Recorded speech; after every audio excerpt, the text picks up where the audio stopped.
ரக்ஷன் இன்னைக்கு ரொம்ப சோகமா இருந்தாங்க.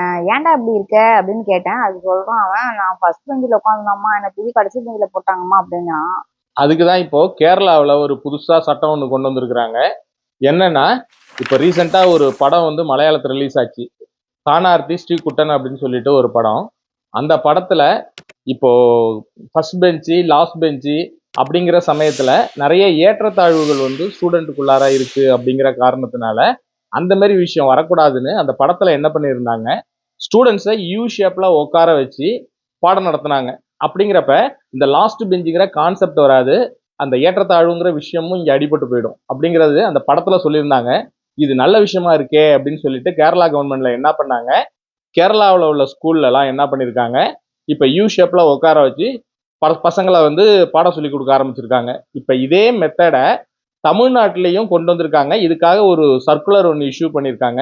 என்னன்னா, தமிழ்நாட்டில் உள்ள கவர்மெண்ட் ஸ்கூல்லலாம் ஸ்டூடெண்ட்ஸை வந்து முன்னாடி ஏற்கனவே இருந்த மாதிரி இந்த first row second row last row இந்த மாதிரி கான்செப்ட் இல்லாமல் யூ ஷேப்பில், அதாவது தமிழில் சொல்லப்போனால் பா வடிவத்தில் உட்கார வச்சு சென்டரில் டீச்சர் நின்று சொல்லி கொடுக்குற மாதிரி ஒரு கான்செப்ட் கொண்டு வந்திருக்கிறாங்க. அதுக்கு இதுவும் ஜிஓவும் வந்து பாஸ் பண்ணிட்டாங்க.